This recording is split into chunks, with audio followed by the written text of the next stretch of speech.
Good evening, I'm Camden Cohn, and this is our Sports Ticker. Earlier today, 3 Husker volleyball players were named to the AVCA Player of the Year watch list.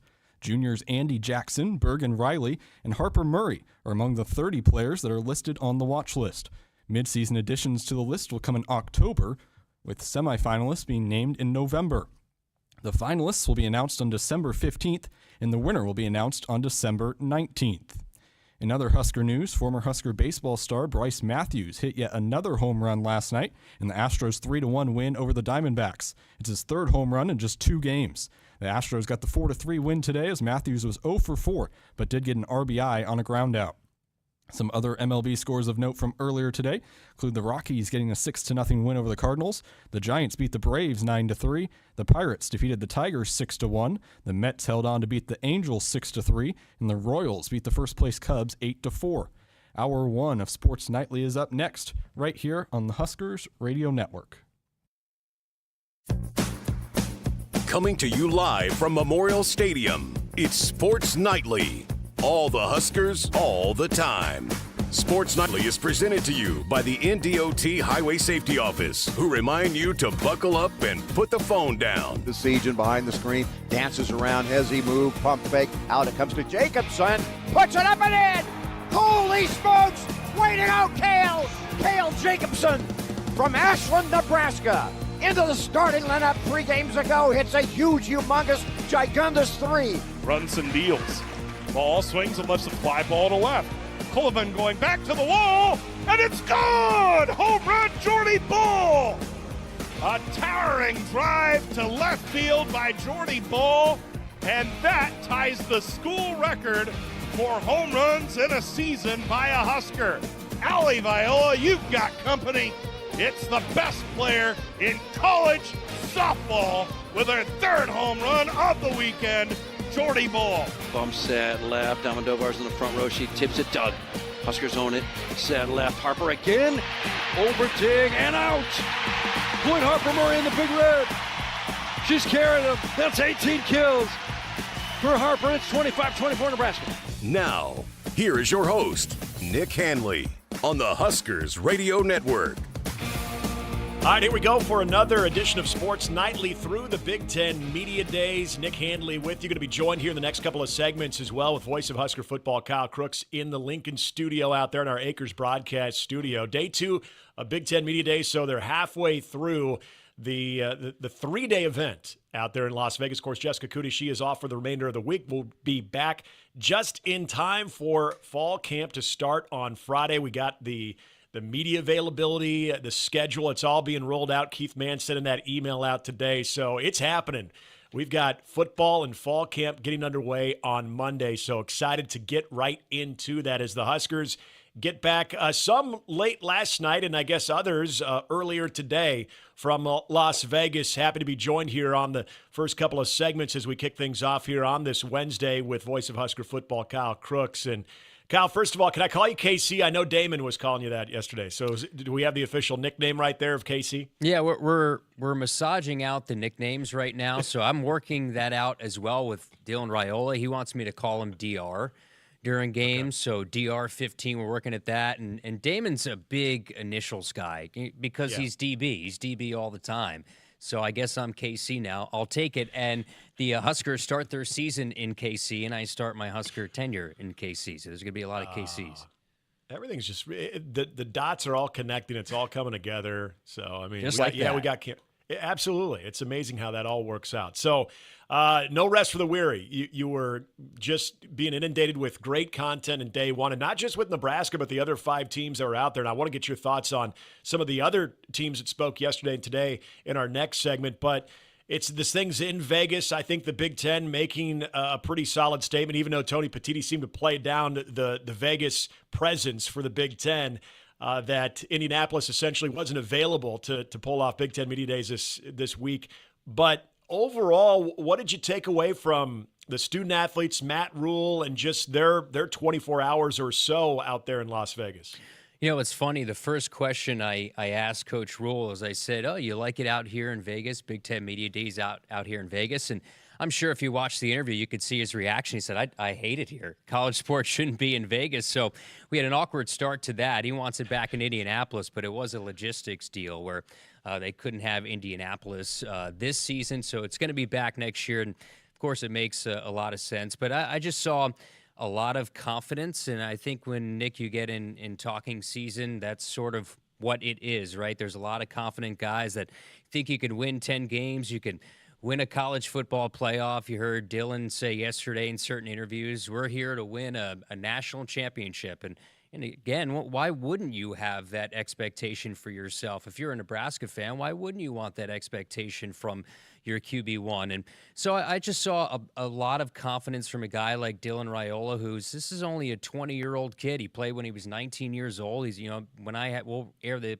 conversation tonight, but you just don't see starting true freshman quarterbacks that start game one and play an entire season. And I think you're going to see this year, and you're seeing this off season, why he's more of a confident guy. He's an ambassador of the program because he's had an opportunity now 1 year in, and all the hype he had being a 5-star, of having those expectations, understanding what those expectations are going to be for him. And, you saw it in his outfit. He had the cards and the Vegas note to sort of what he was wearing. He had the aces on the inside of his suit jacket. He had, I don't know if they were Gucci shoes that had spikes on them. Like if you threw those spikes at somebody, you'd send him to the hospital in the shoes that he was wearing yesterday. So he had very unique fashion choice. And then, of course, I don't think and he's a son of a preacher. We all know that. Coach Rule is a tremendous talker.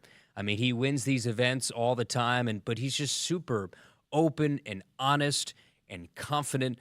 Some of the first things he said in his opening podium to the entire media was, I love this team. I think we can go out there and we can beat anybody. We have size. We have speed. And then he goes into different avenues as to why he should be confident and why everybody should be confident in Nebraska here in year 3. And then you get into the Scott Frost stuff, which certainly a lot of people weren't expecting was going to pop up. But, Coach Rule, when he talked with us, just sort of threw it out there. Look, this was my understanding to the situation. I feel for Scott. I'm empathetic for Scott. I wish he can come back here and feel comfortable to come back here. He even mentioned that he has a big picture of Scott Frost in the coaches' offices during his playing days, that he sent a picture to one of his former coworkers, Ryan Callahan, I believe, down there in UCF. So just very, very interesting day. Not a whole lot, I think, when you think for headlines. I think Kurt Cignetti stands out for Indiana. Mike Loxley, I know we'll get to that a little bit later in the next segment, but a really good group of guys that have an understanding of what the expectations are here for Nebraska football in 2025. And it's a topic I want to get into in hour number 2, about the overall confidence that Nebraska brings in, how it's any different than previous Big Ten media days or even Big 12 media days, where you're right, Kyle. I mean, everybody goes in optimistic about the season. It's kind of opening day in Major League Baseball to make a comparison, where every fan base, hope springs eternal. And we know how that is. But is there some type of substance to Nebraska's optimism? And I think that's what we're all trying to figure out. And we're going to start getting an idea of that starting on Monday with practice. You brought up Dylan, though, and this is a chance to see what is still a very young adult going into the big time, not only a Big Ten media days, but the Vegas feel. And you mentioned, just as I believe the cool kids are calling it, the drip. Yeah. He had almost kind of that prelude to what I think a lot of people are hoping will be a bigger getup when he is walking the red carpet at the NFL draft, because that's where everyone wants to see this type of college career lead to. Give me a little bit more idea, because, I mean, you've done your homework. You're well read on this team, and you've seen these guys play from a year ago, but just the way Dylan carried himself, if you were someone who had never seen or heard Dylan Raiola, would you think that he is a true sophomore? No, it's amazing. I can't believe when I was 20 years old, I was a scared college kid. And this is the face of a program who has embraced that. And I told him that in our interview that will air, is you get it.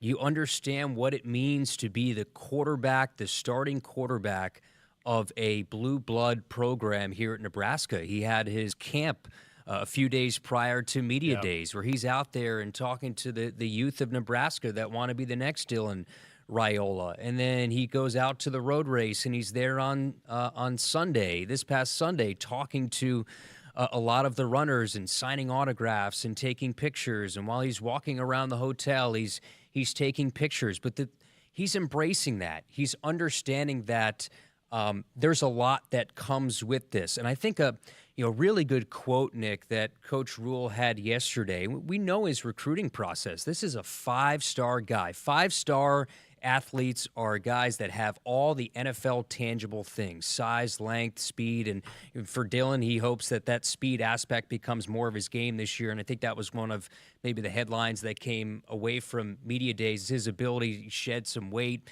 ability to move around a little bit more. And we can get into more of that as fall camp starts. But this is a 5-star guy who could have gone to Ohio State. He could have gone to Georgia. And Coach Rule had said this could have been incredibly easy for him to step in, be the QB1 at Ohio State, be the starting quarterback back at Georgia, and only have to make those 1 or 2 throws per game. Instead, he decided to go the hard route. He decided to build his legacy here at Nebraska at a place that had not seen that winning for quite some time, and knew that you have to be the guy that's going to lead the charge to this program coming back to national prominence. And he chose the route less traveled, the harder route. So instead of going to an Ohio State and a Georgia and being a top 5 draft pick, and Coach Rule put it, you're going to go to a bad NFL team in a tough NFL city. Yeah. Now is the time to go through those trials and tribulations, which you saw last year as a true freshman. There is no substitute for experience. You can't put into words exactly what an entire season as a starting quarterback, not just going through the on-field struggles, but what his process looks in when he looks at film and how he breaks down film and how that's going to be adjusted, how he deals on the podium with the media on Mondays and saying the right things, and that leads to a well-polished 20-year-old when you're here at Big Ten Media Days. This is a guy who's ready to rock. And, oh, by the way, he's got all the pieces around him now. He's best friends with Emmett Johnson. I think him and Dane Key are going to be roommates. Dane Key had mentioned that he's going to move into Dylan's house. He has all the pieces now, and he has an offensive coordinator that I think he's built that reputation with, that they're going to have some really good chemistry coming into this year. I just see a super confident guy that is really confident in his skin. And that's really hard to get without experience. And luckily for Dylan, he has that experience. Kyle, did you notice the external media, the outside media, the Big Ten beat reporters that don't cover Nebraska on a regular basis, that was there any of that with Dylan of, whoa, guy looks different, guy looks impressive? Because last year no one had a chance to see him until that UTEP game. I mean, we would see him on a case-by-case basis leading up to that first game, and a little bit in the previous spring session. But we didn't really get a chance to see him that much, but more so than what the outside public, or at least the outside Big Ten media did. Was there any of that off factor that Dylan's starting to maybe exude a little bit? Yeah, and you look around the different podiums. When Dylan was speaking, he had the biggest crowd, and they had some of the biggest names up at the same time on the podium. Some of the guys from Ohio State were talking as well. I believe Caleb Downs was going on at the same time, and he had the biggest crowd. And you could see he's cut down some weight as well. He just looks a little bit more fit from that aspect, but he definitely brought in this intrigue from the national media, because remember, there was a lot that went around his recruitment, right? So that was always in the back of everybody's mind, that when you get Dylan in a room, and you didn't have that opportunity as a true freshman last year, he wasn't going out to media days. The national media that maybe doesn't come out to games doesn't have that opportunity to talk with him. And he had some lines that a lot of people brought up, the Patrick Mahomes conversation, not necessarily this silly stuff that he looks like him or whatever, but that he models his game after him. And he made a unique comparison, I think, between Kobe and Michael Jordan. And he said, look, I'm not pretending I'm Kobe Bryant, but it also speaks to sort of that air of confidence that Dylan Raiola has. Kobe Bryant, if you watch him play and you break down the film and you put Kobe Bryant and Michael Jordan side by side, and the way that Kobe played the game and Michael played the game and the intricacies in their technique, he says it's very similar. I break down Patrick Mahomes' film, and why wouldn't you? The guy is going to be a first ballot Hall of Famer, and he says he can pick up the phone and call Patrick Mahomes whenever he wants. So it's a guy that not just, whatever, he looks like him, his hair's like him, but he can call him anytime he wants, and he can learn from the best to ever do it. So I just see a national media that has a lot of intrigue in this team as a whole. I think a lot of people are starting to wake up to the fact. You look at the schedule, you look at all the position groups. Here in Lincoln, we all know what this team has, and this is the best team by far we've seen in quite some time here at Nebraska. But there's a lot of people in the media that I think are starting to recognize that. Kyle mentioned a good conversation with Dylan yesterday. We're going to play that for you in our third segment in this hour. So as we mentioned last night, we would have more content from Big Ten Media Days. We're going to have that for you in our third segment. That's going to happen this hour. Kyle and I are going to come back. We're going to talk a little bit about some other good news that came on the Nebraska front that maybe we didn't get a chance to discuss enough with all of the different player segments yesterday, but we will do that in our next segment. Also coming up in hour number 2, Jessica had sit down with Luke Lindenmeyer. We're going to play that for you in hour number 2 of the show. And, of course, your thoughts are always welcome. You can text in any of your thoughts as well. As we're getting close. This is exciting. Midway through Big Ten Media Days Monday. We just saw the practice schedule come out today. This is exciting stuff. Don't go anywhere. We got more coming up. Huskers Radio Network Broadcast Center sponsored by Akrs, the Midwest premier John Deere dealer supplying the equipment and service to advance agriculture and much more. Akrs, solutions for every field. Kyle and I are back right after this here on Sports Nightly. It's the summer sales event with the Ford Groom. Sam, 30 seconds on the clock. The Ford Summer Sales Event. Great time to buy. Correct. What do we have amazing deals on this summer? Ford trucks and SUVs. Is Ford America's all-time best-selling auto brand? Let me think. Yeah, it is. 3 for 3. What do I win? You get to work at the Ford Summer Sales Event. Amazing. I think I was going to do that anyway. You betcha. Based on Automotive News Almanac historical data and industry-reported sales data from 1909 through 2024 CY.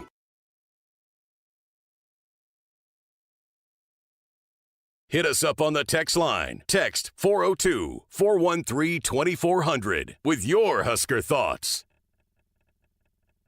The ability to control your irrigation in the field, it's a game-changing moment. Valley is where farming meets end zone efficiency. With AgSense remote irrigation technology, farmers become the MVPs of their fields. Experience real-time, play-by-play action and control that keeps you ahead. Score big with irrigation technology from Valley. It's technology that improves your life and lets you be at the game and in the game. Find your local Valley dealer at valleyirrigation.com. I would have never had the chance to see my daughter become a doctor. Because my mom wore her seatbelt that day, I get to hug her when I go home. And then it clicked. Because I wore my seatbelt, I learned that one moment in time can change a person's life forever. Brought to you by NDOT Highway Safety Office. The day we were hit was the second to last day of our high school careers. We were about to graduate as best friends together. And then it clicked. Because we wore our seatbelt that day, we still get to experience life together. Brought to you by NDOT Highway Safety Office. Refine your luxury shopping experience when you purchase your next vehicle at Genesis of Southwest Omaha. Receive 2.99% APR for 60 months on the full lineup of 2025 Genesis GV80s, plus up to $2,000 loyalty or competitive owner bonus. Visit our showroom in Village Point or online at southwestomahagenesis.com today. With approved credit, tax, title, license extra when financed with Genesis Finance. $299 doc fee due at signing. Offer expires July 31st, 2025. See dealer for details. Nebraskans are choosing chiropractic for better health. Why chiropractic? Because it's safe, drug-free, and a cost-effective treatment option for back and joint pain.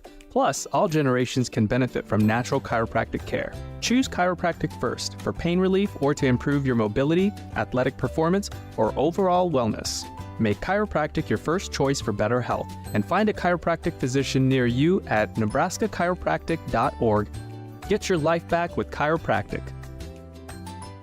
Nebraska soybeans power everyday products, from Goodyear tires and Skechers shoes to soy-based turf and fire suppressants. These innovations replace petroleum and utilize other components of the soybean, leading to more sustainable products worldwide. I'm Doug Sadoff, a farmer near Trumbull, Nebraska. Thanks to cutting-edge research, soybeans are now in everything from tires to turf. It's amazing to see how these advancements are unlocking new potential for our crops. Soybeans are a win for every product and everyone. Nebraska soybeans, feeding, fueling, and innovating for the future. On game day, every play counts. Now imagine having the same level of control in your field. Valley is where farming meets end zone efficiency.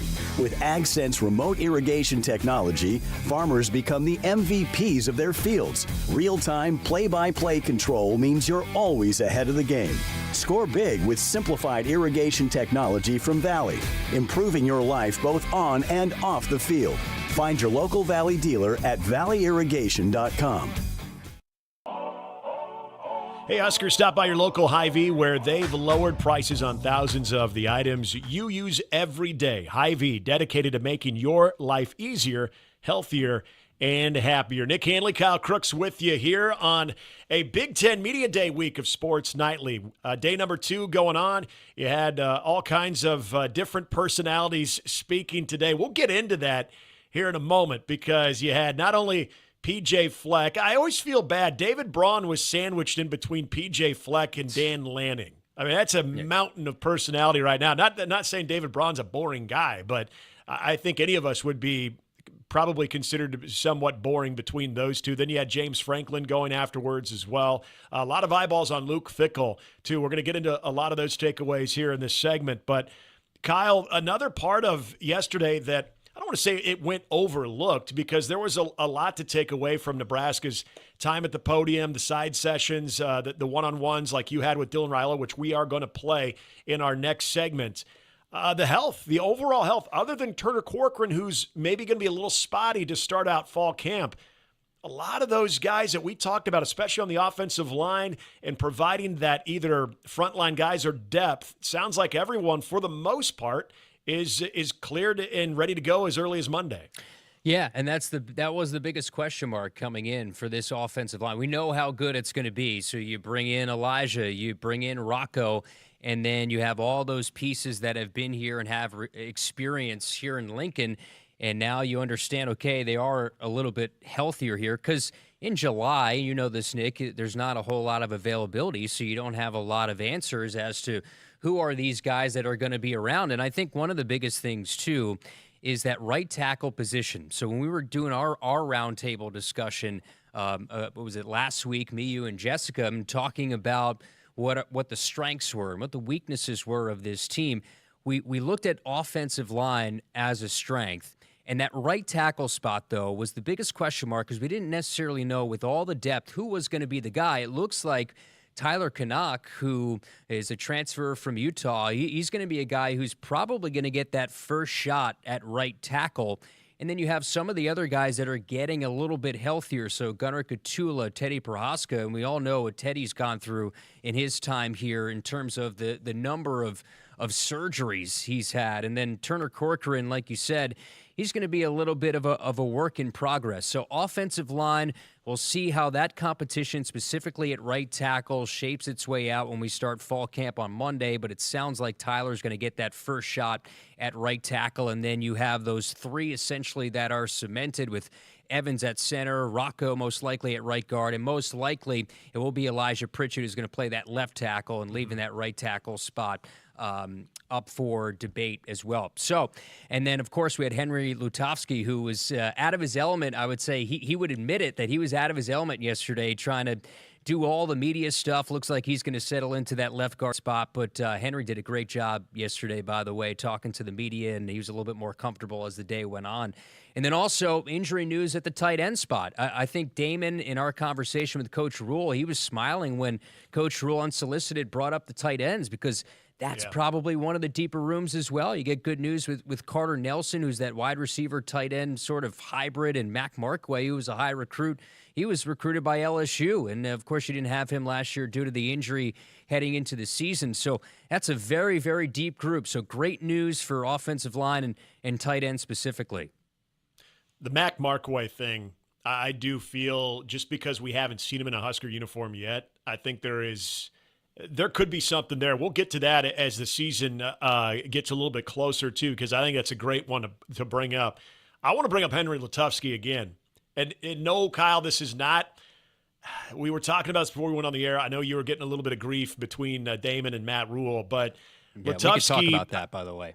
We will. I definitely want to get your – I mean, I want a 20-minute monologue on that. Yeah, you have the platform for this one, so I definitely want to give you that opportunity. But Henry Letofsky, I don't care if you're a 6'5" stout dude with a microphone and holding it up to Henry Letofsky.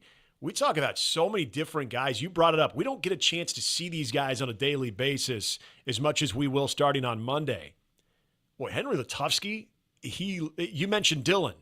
Letofsky looks the part. And the suit game, yeah, albeit kind of stylish retro, looked pretty solid. Letofsky looks solid himself. He looks like he is in the best shape that he has been in. And that goes back to what Coach Rule had said on that side podium conversation. The investment in Nebraska football since Coach Rule has been here has been from so many different people. And it starts with Troy Dannon. It starts with what you have now at the training table, which, I've been a lot of places here in my career, especially in the SEC. The training table here is incredible. And the amount these guys eat, and that was one of the questions I brought up to Henry last night. I said, how much are you eating in a day to keep that frame, especially in fall camp with the amount of weight these guys are dropping because of how rigorous the 3-hour practices in the morning. These guys are structured. You have to have 3 full meals a day. And Henry was telling me steak is his go-to. So he's eating a lot of steak during the day. If you walk through that training table and the amount of high-quality food that these guys have available to them, and then it goes to Corey Campbell. Look, a lot of these guys were hurt during the spring, during the offseason. Henry had gone through a winter surgery that he had to come back from, and Corey Campbell and others, the sports science staff, really helped a lot of these guys get healthy, and that's why you're getting all this good news of these guys, including Henry, being 100% because of the sports science, the nutrition, all of the investment that has been made outside of the X's and O's to what creates a program that's going to win a national championship. You see it in all these guys that, you look at Emmett Johnson now, Nick. I mean, that guy's ripped. That guy's a Dane Key. Like, you see these guys in person, you're like, wow, this is a team that is littered with size and just athletic nature to him and just incredible speed. All right, floor's yours, man. Okay, let's get to it, okay? Because there were some folks on the chat. First and foremost, I want to say for we had Crypto King and Dr. Shane. I know I'm going to forget some guys. Yeah. They were all very complimentary to you on the work you did yesterday. But there's a but. People were noticing a size differential between you, Letofsky, which I think that's most fine. of us. I don't care about that. But it was more of the Matt Rule, Kyle Crooks, Damon Benning roundtable where you were catching some strays, man. You were catching some strays, and I didn't weigh in on this because I knew I'd talk to you today. So, yeah, have at it. Well, I mean, let's set the record straight here. Strays are one thing; they were more like grenades. They were being launched in my direction here. So, we had a tremendous roundtable discussion. I'm going to look into the camera here because I truly mean this. This is my time to shine here. Me, Matt Rule, Damon Benning. Let's be clear; we're all around the same height in that roundtable discussion. I was leaned back a little bit. The camera did some weird things here. Okay, so I was leaned back. I was sort of in my cool stance. My chair was further back from the camera. So it gave me this illusion like I was so much smaller than the other two guys on the panel. Width-wise, I mean, these are football guys. Matt Rule, right. Damon Benning, I get it. But we're talking about like I needed to stand on a suitcase to interview these guys, and that I was zapped and all of a sudden I was like 4'3", you know? It's like I'm not that small. I get it. Let me just say this. The camera played tricks on what you were seeing yesterday. And when you meet me in person, you'll see that I am not as small as that interview had portrayed me. So that's all I wanted to say because, boy, you say strays, there were landmines, grenades, bazookas. They were coming from the woodwork all over the place saying this guy is the smallest human being I've ever seen.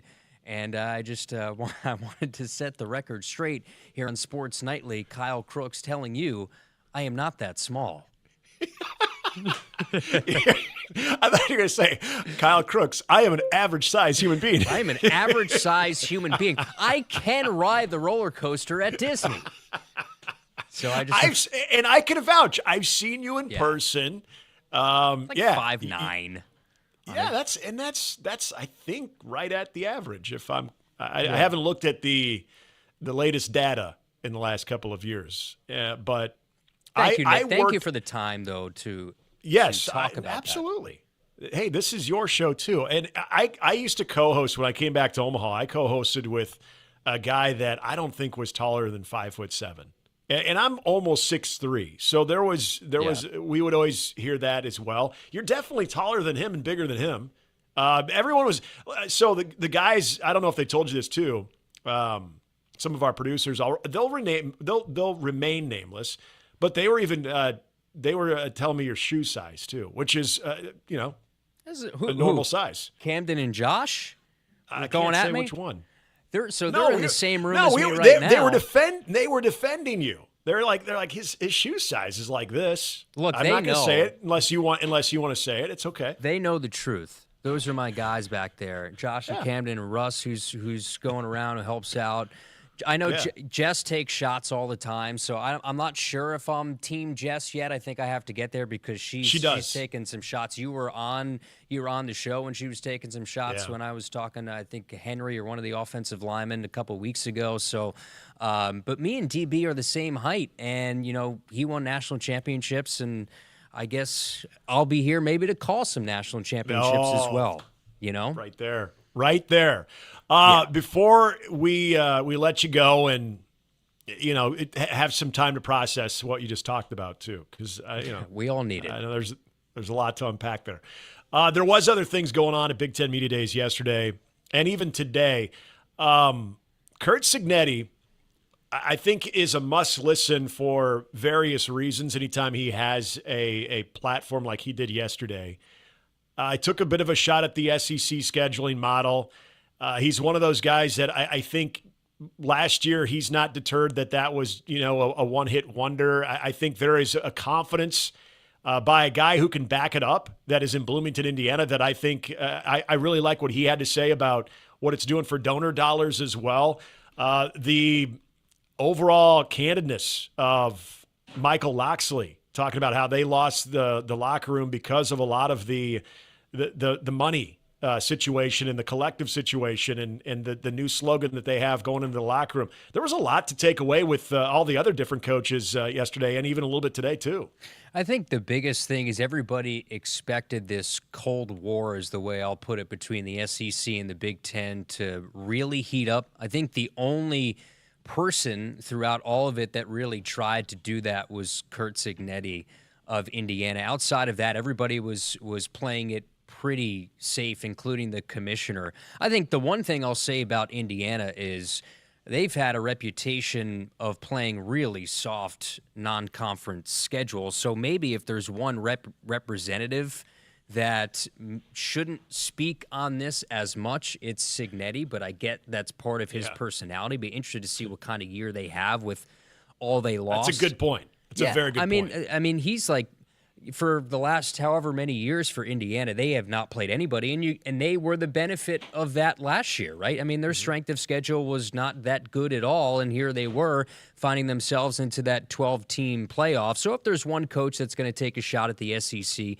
probably not him. And there's some schools in the SEC that are playing some really tough non-conference schedules, including one of the schools that I come from, Florida. I don't think anybody wants that schedule. But I think Big Ten has a lot to stand on here when it comes to they just want that equal footing when it comes to the number of conference games. Eventually, is the SEC going to get to that 9th conference game, or is there going to be some level playing field? That's all you want here. And the NFL, everybody knows what the schedule is going to look like, what the playoffs going to look like. It's just this ever-changing thing here in college football. Can we find some sort of equal footing is the way I'll put it, for the ACC, for the Big 12, for the Big 10, and the SEC?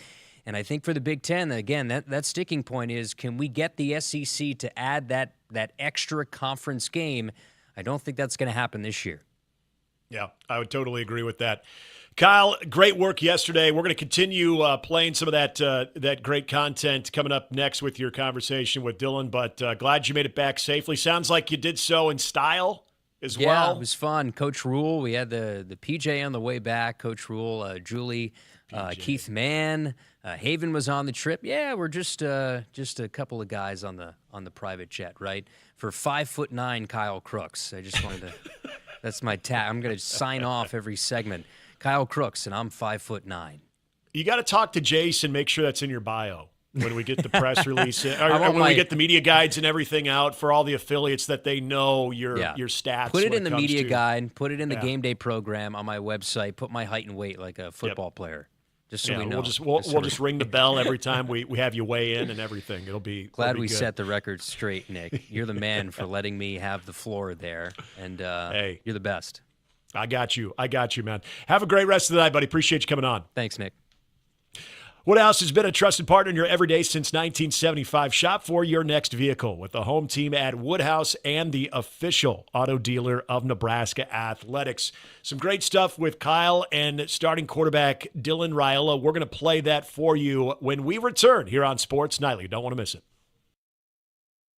When you're in the stands and have the ability to control your irrigation in the field, it's a game-changing moment. Valley is where farming meets end zone efficiency. With AgSense remote irrigation technology, farmers become the MVPs of their fields. Experience real-time, play-by-play action and control that keeps you ahead. Score big with irrigation technology from Valley. It's technology that improves your life and lets you be at the game and in the game. Find your local Valley dealer at valleyirrigation.com. Hit us up on the text line. Text 402-413-2400 with your Husker thoughts. My brother get married. I would have missed my dad's birthday. Because I wore my seatbelt, I had the privilege of being part of his special day. I got to go home and see my family again. Does it click yet? Brought to you by NDOT Highway Safety Office. I would have never had the chance to see my daughter become a doctor. I was able to go to my brother's graduation. I wouldn't have adopted my first pet. And then it clicked. My seatbelt saved my life. Does it click yet? Brought to you by NDOT Highway Safety Office. Nebraskans are choosing chiropractic for better health. Why chiropractic? Because it's safe, drug-free, and a cost-effective treatment option for back and joint pain. Plus, all generations can benefit from natural chiropractic care. Choose chiropractic first for pain relief or to improve your mobility, athletic performance, or overall wellness. Make chiropractic your first choice for better health and find a chiropractic physician near you at nebraskachiropractic.org. Get your life back with chiropractic. If there's one thing Nebraska's known for, it's our beef. And Nebraska soybeans feed a lot of them, and even more pigs and chickens. I'm Jason Pinky, a farmer near Craig, Nebraska. Soybeans are vital for feeding our livestock, and they're also a powerhouse protein source for people worldwide. Our world needs protein, and Nebraska soybeans are making a difference. From tailgate grills to global plates, farmers deliver affordable, nutritious protein to build muscle and energy for everyone. Nebraska soybeans, feeding, fueling, and innovating for the future. Turn up the heat during the Honda Summer Event at Woodhouse Honda. Drive off in style with limited time offers happening now. Lease the 2025 Honda HR-V AWD LX for $299 a month for 36 months and 10,000 miles per year. Shop in store off Highway 281 in Grand Island or online at woodhousehonda.com. With approved credit, tax, title, license extra. Security deposit waived. $2,499 due at signing plus first payment and $299 doc fee due at signing. Stock number GH250174. Offer expires 7/31/2025. See dealer for details. On game day, every play counts. Now imagine having the same level of control in your field. Valley is where farming meets end zone efficiency. With AgSense remote irrigation technology, farmers become the MVPs of their fields. Real-time, play-by-play control means you're always ahead of the game. Score big with simplified irrigation technology from Valley, improving your life both on and off the field. Find your local Valley dealer at valleyirrigation.com. I would have never had the chance to see my daughter become a doctor. Because my mom wore her seatbelt that day, I get to hug her when I go home. And then it clicked. Because I wore my seatbelt, I learned that one moment in time can change a person's life forever. Brought to you by NDOT Highway Safety Office. The day we were hit was the second to last day of our high school careers. We were about to graduate as best friends together. And then it clicked. Because we wore our seatbelt that day, we still get to experience life together. Brought to you by NDOT Highway Safety Office. Huskers Radio Network Broadcast Center is sponsored by Akrs, the Midwest premier John Deere dealer, supplying the equipment and service to advance agriculture and much more. Akrs, solutions for every field. So Big Ten Media Days, day number 2, wrapping up right now. Day 3 will be coming our way tomorrow out in Las Vegas. You'll have Iowa, Michigan, Michigan State, Purdue, UCLA, and SC to wrap things up. But we go back to day number 1 where Nebraska hit the podium. The players were there on site, and our man Kyle Crooks had a chance to catch up with the man, Dylan Raiola. All right, Dylan, here we are, your first Big Ten Media Days. You're wrapping up the day. You've talked just about everything. But before we get into the start of the season, this is what I'm talking about right here. So the drip, Marquise was going through, he had the drip meter. I think he was kind of rating everybody's suit. You're at the top. Let's show the fans the inside of this suit here. So, what do we got? We went to Vegas, so I had to get some cards for the inside of my suit. There it is. Yeah. So when did you get that suit done? When was that all done? So it was 4th of July break. My suit guy in Michigan, Uncle Ray, shout out to him. Okay. He got me right, and yeah, he did it right. He did the collar, everything. So. And you got the shoes and everything. Yeah, I got everything. Spikes. I came ready. Nebraska fans, I wanted to be presentable for them. That's right. So first media days, how did it go? And you've been great in terms of being an ambassador for the program. You had your camp the other day. You're at the road race, and you could just sense you understand the impact that you have outside of the football field. But just talking football today, talking about your team, what was the experience like? Yeah, it's been awesome to just brag on our teammates, brag on our program, rightfully so. And there's been a lot of work put in this offseason. Guys have worked tremendously hard, and all it means when Big Ten Media Day is here is that football season's coming up. So that's what guys are excited for, and we're ready to go. What excites you most about this team, Dylan, and this offense specifically? Yeah, I'm just excited that these guys love being around each other, and that's unique. Guys that genuinely like to be with each other, not that they'll have to be here because they're my teammate. But, our offense is exciting. They're going to be explosive. Guys love making plays, and you're going to have get your calls ready because there'll be a lot of them. Yeah, we were working through some of the nicknames that I'm going to give you. We settled on DR right now. I think DR, you said, is a good one. Dane Key, I feel like that's an easy one to kind of to lock into, no pun intended. Yeah.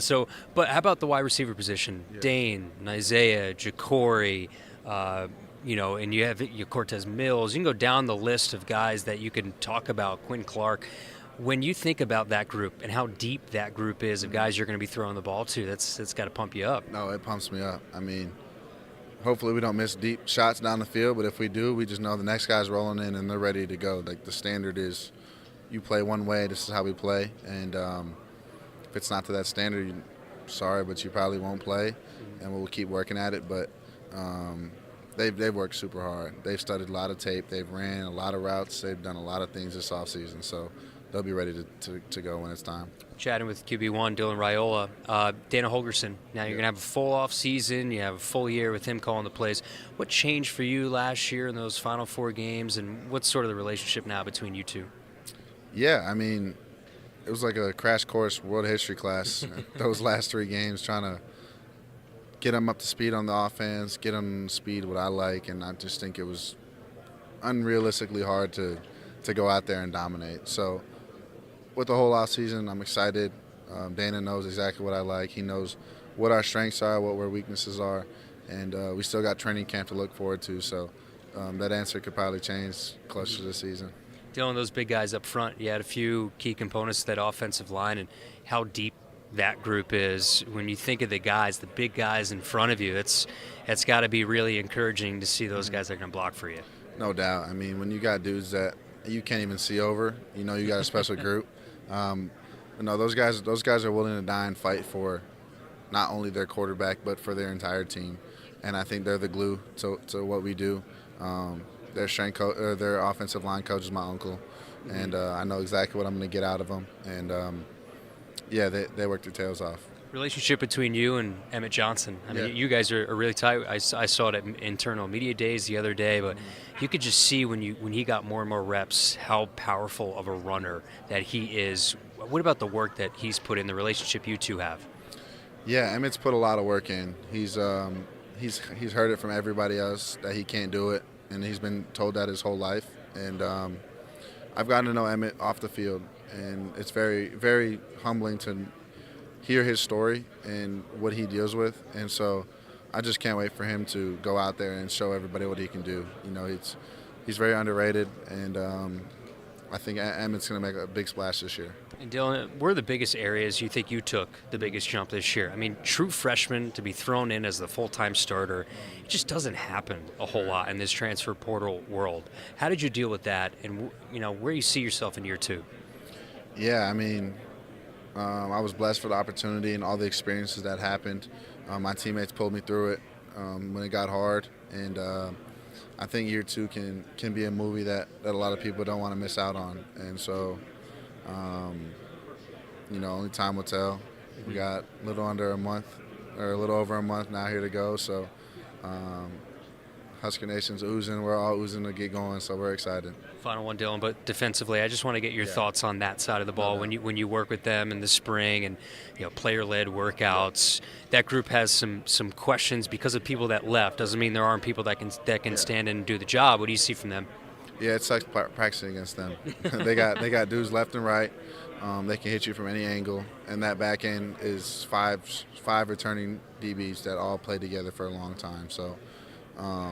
When you combine that with their leadership and the way they run and the way their coaches coach them, you get a very well-rounded defense that can make a lot of plays. All right, Dylan, so we're going to settle on DR for now, maybe DR 15, something like that. We're going to – 1-5? 1-5. So we're going to work on all the nicknames for all you guys, and I can't wait to get it going in KC. See you at fall camp. Thanks for the time. Yeah, we can't wait to have you. Go Big Red. Good stuff with voice of Husker football Kyle Crooks and starting quarterback QB1 there himself, looking sharp in Dylan Raiola. When we come back, we're going to wrap up hour number one. We'll have a conversation with Kyle and Luke Lindenmeyer in hour number two. You won't want to miss that. Also, some thoughts on day two of Big Ten Media Days. Dan Lanning had some interesting stuff to say. We'll get to that right after this. Hey, Husker fans, this is Kyle Crooks, your new voice of Nebraska football, and I can't wait to join you in the Sea of Red this fall. Husker football single-game tickets are now available in both end zone and sideline seat locations and start at just $45. These tickets are only available while supplies last, so get yours today before they're gone. To purchase your Husker football single-game tickets or for more information, visit huskers.com/tickets. I'll see you at Memorial Stadium. Go Big Red. Hit us up on the text line. Text 402-413-2400 with your Husker thoughts. Woodhouse Nissan is the easy choice when shopping for your next vehicle. Receive 0% APR for 60 months on our full lineup of 2025 Nissan Muranos and Nissan Pathfinders. Get started online or visit us in Bellevue or Omaha off 144th and Giles Road today. With approved credit, tax title license extra when financed with NMAC. $299 doc fee due with signing. Murano based on sale price of $41,451. Then number SC123452. Pathfinder based on sale price of $40,886. Then number SC270450. Offer expires August 4, 2025. See dealer for details. I got to see my brother get married. I would have missed my dad's birthday. Because I wore my seatbelt, I had the privilege of being part of his special day. I got to go home and see my family again. Does it click yet? Brought to you by NDOT Highway Safety Office. I would have never had the chance to see my daughter become a doctor. I was able to go to my brother's graduation. I wouldn't have adopted my first pet. And then it clicked. My seatbelt saved my life. Does it click yet? Brought to you by NDOT Highway Safety Office.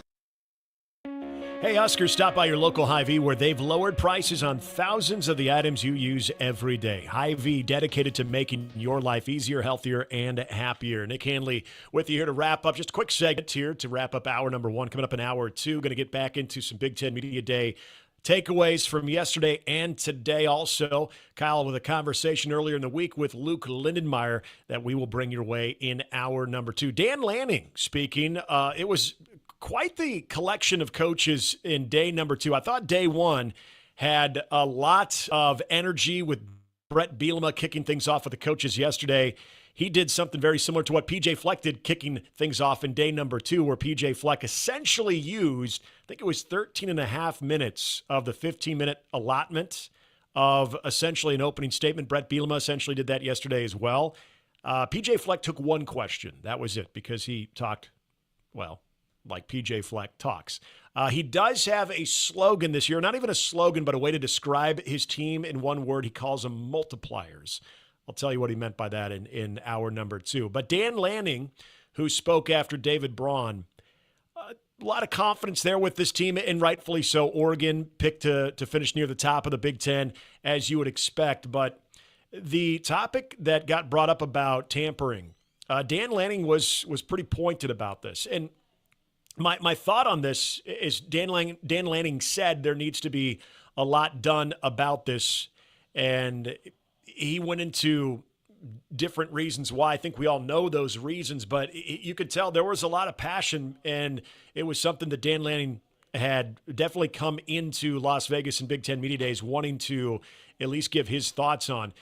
You got to think about this, because when you think of tampering, you think of schools like Oregon that maybe they don't necessarily need to, but they probably could, because they're one of those programs right now that if there is a player, say, at a more of a mid-level Power 4 school, that people within the Oregon program could probably do stuff like that, pull it off, and be able to get whatever they want, because I think that's the status that Oregon is in right now. What's interesting, though, with Dan Lanning saying that, it gives you another peek into this new world of college football, in my opinion, that you also have the programs like Oregon, like Ohio State, like Alabama, like Georgia, that they have this roster full of 5 and 4 stars that maybe haven't necessarily seen the field yet, but they're a part of the future plans for these programs. But now you've got schools that they're trying to maybe go from that middle-tier Power 4 program to that top-tier program. And so they're the ones that you're starting to hear more about, of the biggest transgressors, when it comes to the transgressors, when it comes to this type of issue that's taking place in college athletics, where you've seen schools like Oregon, heard Kirby Smart talking about this at SEC Media Days as well. Kalen DeBoer, not as much, but I think if Nick Saban was still there, this would be something that was on his radar, where a lot of those schools, similar to the top-tier teams in that same profile as Oregon, are the ones that are really calling for this to really be dealt with, because as you would think, it'd be those programs that could definitely benefit from what is kind of a lawless system when it comes to tampering in college football. It's actually those programs that stand to possibly lose a little bit of that younger depth that they're trying to get into the fold early on. So very interesting stuff there from Dan Lanning. We're going to get into some more Big Ten Media Day takeaways coming up. Hour 2 of Sports Nightly coming your way. Don't go anywhere.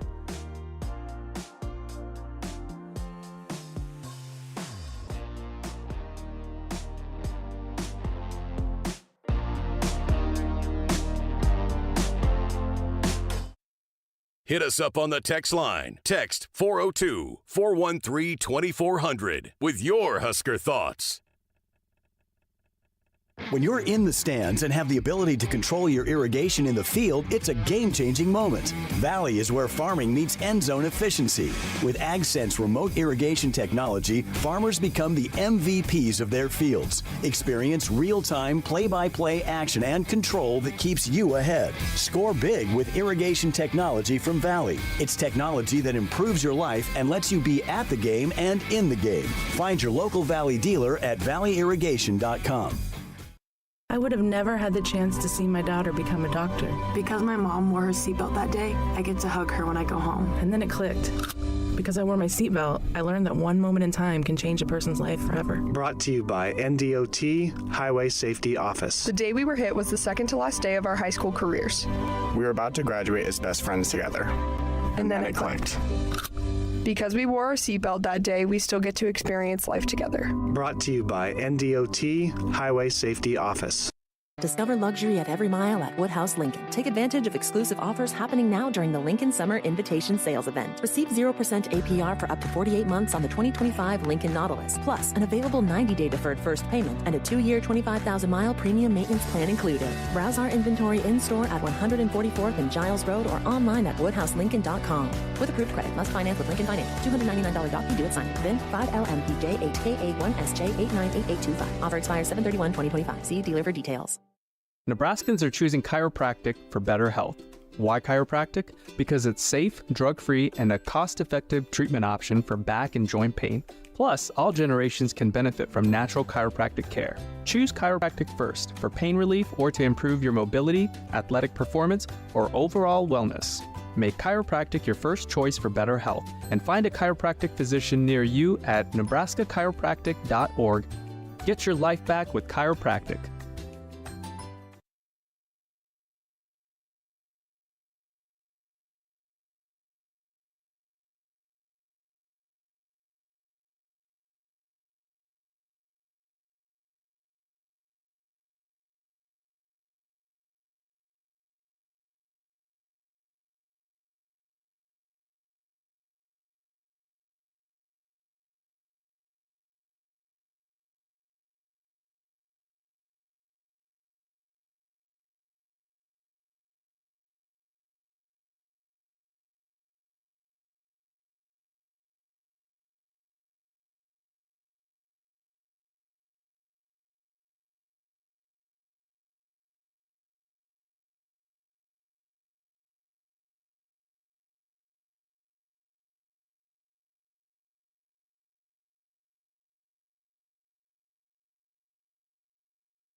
Good evening, I'm Camden Cohn, and this is our sports ticker.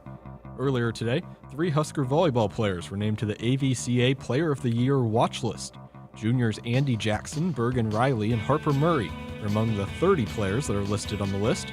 Mid-season additions to the list will come in October, with semifinalists being named in November. The finalists will be announced on December 15th, and the winner will be announced on December 19th. In other Husker news, former Husker baseball star Bryce Matthews hit yet another home run last night in the Astros' 3-1 win over the Diamondbacks. It's his 3rd home run in just 2 games. The Astros got the 4-3 win today as Matthews was 0 for 4, but he did get an RBI on a ground out.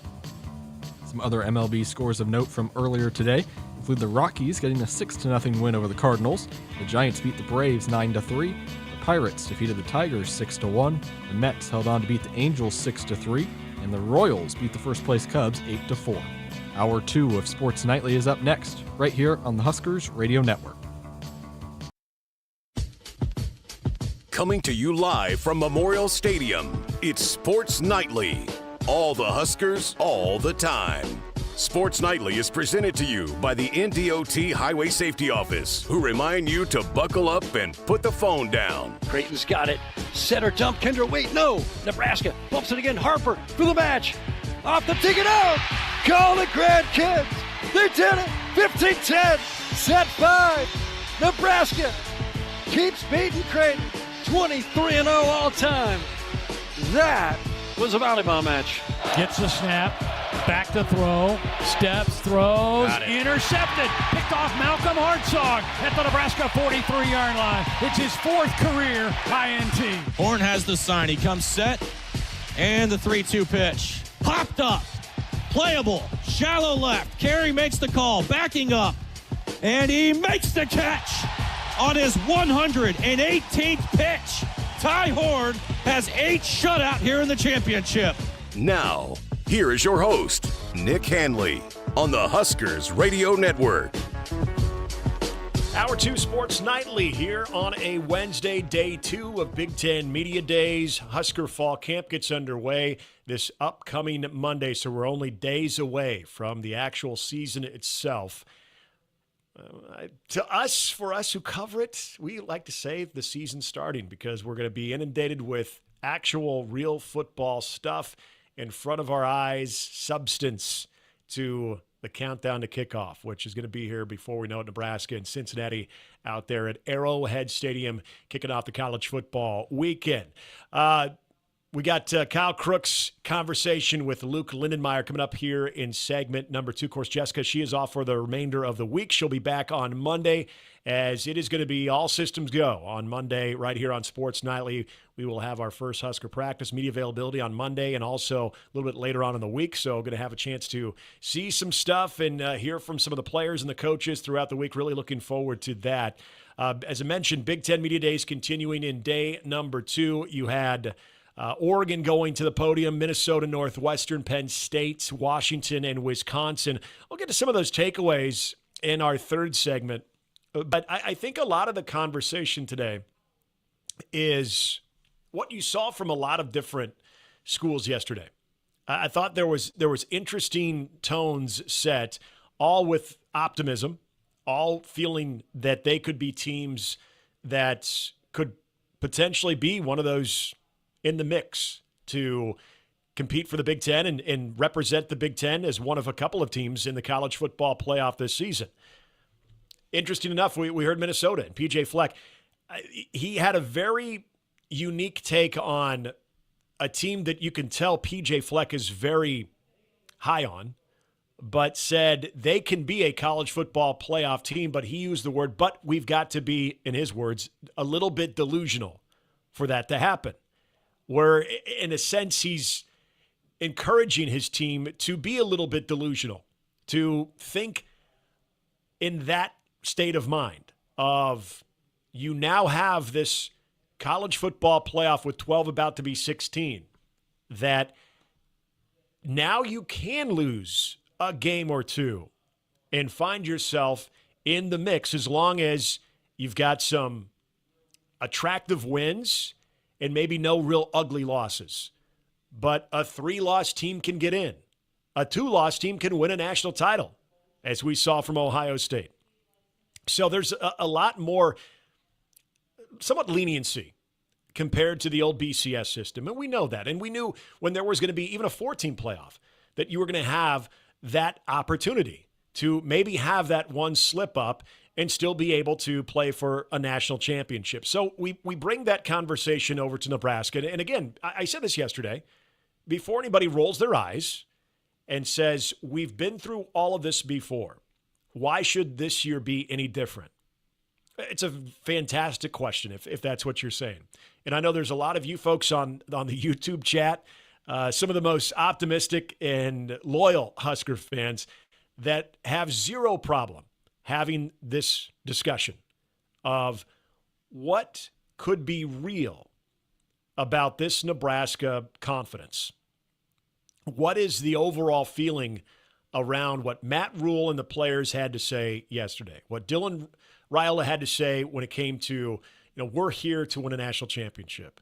When you heard Henry Letufsky talking yesterday about the importance of having a guy like Rocco Spindler in that locker room because he's a guy who played in that national championship game a year ago, how important that is because that's what they're trying to accomplish.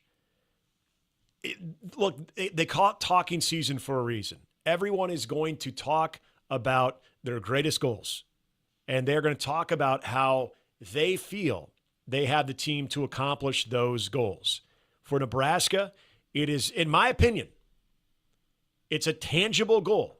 Okay, now, hold on a sec. You're like, whoa, you're going to really say a tangible goal for them to be in the college football playoff? Well, what I'm going to say is it's a tangible goal for this team to be in that mix when we turn the calendar page over to November. I've said this with Jessica many times. I was talking about this with Kyle last week as well, that if you can put yourself in that position where you are ranked in the top 25 going into November, you have a shot to make the 12-team college football playoff. Why? Because you, chances are, have only a couple of losses, probably no more than 2. And if you have 3, okay, you got to run the table in November. But the top 25, in my opinion, with this new 12-team and soon-to-be 16-team college football playoff format, means if you take care of business in November, absolutely you have a shot. And I'm not here to say I know what that November is going to look like with this Nebraska team and how they're going to play that out, because we can look at a schedule right now and say, oh, it looks either backloaded for Nebraska or it looks top-heavy. In different years, we've been able to say that for various schedules that we've seen. We don't really know until it starts, because we might see an Indiana somewhere on Nebraska's schedule. Maybe it's UCLA this year. Maybe they have one of those Indiana seasons. You never know where that team is going to be in each conference, but every conference, usually every year, has that one that's picked towards the bottom of the conference, and they wind up being towards the top. I don't know who that is. Heck, maybe it'll be Nebraska.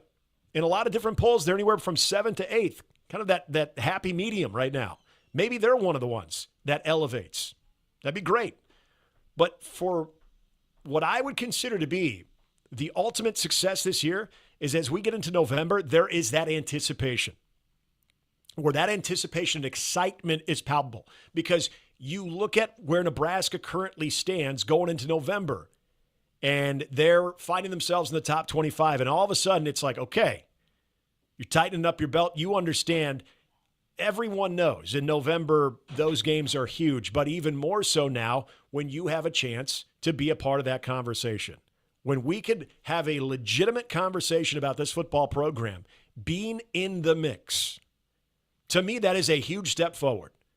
That is so different than the conversations that we've had in previous years, where we've said, gosh, Nebraska just needs to play spoiler. Boy, wouldn't it be cool to see them trip one of the teams that looks like they're going to Indianapolis? Wouldn't it be cool to see them trip them up?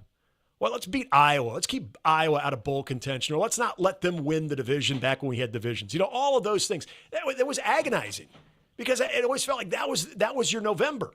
You knew there was there was always a chance at a bowl game, but there was nothing more than that. You really didn't have much of a chance to win the division. And even then, the division was so diminished because how good the East had been compared to the West. But I think this season feels a little bit different. I think there is something to what Matt Rule and the players were talking about yesterday. I think when you look at it, something that Kyle and I talked about in the first hour, the injury part of this. Now, knock on wood, a lot of guys are recovering. A lot of guys are hopefully in position to play major roles on this team, whether it's as starters or as depth piece, where you hope, cross your fingers, because no news out of fall camp is good news. That means any news you usually get out of fall camp is typically the stuff you don't want to hear about. So we don't know about that. But guys are recovering. The majority of the guys that you wanted to see be healthy and be able to give fall camp a full go are. I think tight end is very interesting. I think there's so many different areas of this team that are intriguing. Offensive line being as healthy as they could possibly be, and dare I say, maybe the most depth that they've had in a very, very long time, I think is the catalyst to a lot of this hope. And I know what you're saying right now. How can you be confident in a position that's been, at best, inconsistent? And I think that's another fair question. But when you look at the types of additions that this team, and really the recruiting battles or transfer portal wins, I should say, that Nebraska had in the offseason with not one, but two marquee offensive linemen with Elijah Pritchett and then Rocco Spindler. Those are major wins to bolster a group that lost a couple of key veterans, but also have a lot of guys coming back.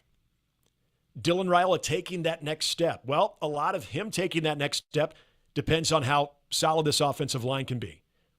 Dylan Raiola also taking that next step, I think, hinges on how effective the running game can be. Well, again, we're starting up front right there. But I think that it's okay to get somewhat excited about this offensive line because this coaching staff evaluated and got some guys over here and have also, if you're a believer in what Donovan Raiola has done with that offensive line, and I think there are a lot of people in the industry that have their eye on him because they're seeing some stuff with him. It's okay to be somewhat optimistic with that group. I think the skilled position group, I think with Dane Key leading the way with that group. Isaiah Hunter, I think, is a great addition. I'm excited what Ja'Cory Barney can do in year number 2. Okay, there are weapons there. I think it's going to be really interesting to see how they want to go about the tight end rotation and guys that are sort of in that hybrid role like a Carter Nelson. What you can be very creative. You got some of the guys like a Luke Lindenmeyer that are a little bit more traditional in that tight end spot, but have that athleticism, that ability to block, set the edge, all those things that you need a tight end to do, but also guys that can win battles when it comes to the passing game. So that is a very creative group. Defensively with John Butler, like I know when you're replacing a Nash and a Ty, that is not easy. But tell me, you're not just a little bit excited to see what Cam Lenhart does with a bigger workload, what Riley Van Poppel does with a bigger workload, and those guys trying to establish themselves. Elijah Judy being back. Okay, that linebacking group, also very interesting. I can't wait to see the secondary. So there's things there that should at least have your attention that go beyond, well, you just have to talk about this team that way because that's what we do this time of the year. I think there's a reason Matt Rule came out with that tone-setting confidence yesterday. I think he truly believes he's got the best team he's had since he's been in Nebraska. I get it. It's only his third year. But I think there's a reason why year 3 for Matt Rule have been those breakout years because he's a guy who believes in this process. And let's face it, he's had a little bit more to work with in this stop compared to Waco and Temple. So I think it's okay. It's okay to feel somewhat optimistic and to maybe say that confidence that the student athletes and that Matt Rule had yesterday at Big Ten Media Days might actually mean something. But we'll see. Again, it's great to talk about this. It's great to get excited and point out reasons why we think they can be. But until it happens, what do they say? They were 6-6 in the regular season. They're a 6-6 team until they prove us otherwise. Coming up, we're going to talk to Luke Lindenmeyer. He had a chance to catch up with Kyle Crooks earlier in the week, so we're going to play that for you next. Woodhouse has been a trusted partner in your everyday since 1975. Shop for your next vehicle with the home team at Woodhouse and the official auto dealer of Nebraska Athletics. We'll hear from Luke Lindenmeyer and Kyle Crooks right after this here on Sports Nightly. No matter what you're looking for, you'll find it at Woodhouse. We carry a wide selection of trusted brands across more than 20 locations, offering everything from efficient daily drivers to bold new EVs and family-ready SUVs. At Woodhouse, we put your experience first, offering expert guidance and a trusted team that's guaranteed to help you find the right vehicle. Visit a location near you or start shopping online at woodhouse.com. More ways to drive, more reasons to trust. This is Woodhouse. Hit us up on the text line. Text 402-413-2400 with your Husker thoughts. Nebraskans are choosing chiropractic for better health. Why chiropractic? Because it's safe, drug-free, and a cost-effective treatment option for back and joint pain. Plus, all generations can benefit from natural chiropractic care. Choose chiropractic first for pain relief or to improve your mobility, athletic performance, or overall wellness. Make chiropractic your first choice for better health and find a chiropractic physician near you at nebraskachiropractic.org. Get your life back with chiropractic. On game day, every play counts. Now imagine having the same level of control in your field. Valley is where farming meets end zone efficiency. With AgSense remote irrigation technology, farmers become the MVPs of their fields. Real-time, play-by-play control means you're always ahead of the game. Score big with simplified irrigation technology from Valley, improving your life both on and off the field. Find your local Valley dealer at valleyirrigation.com.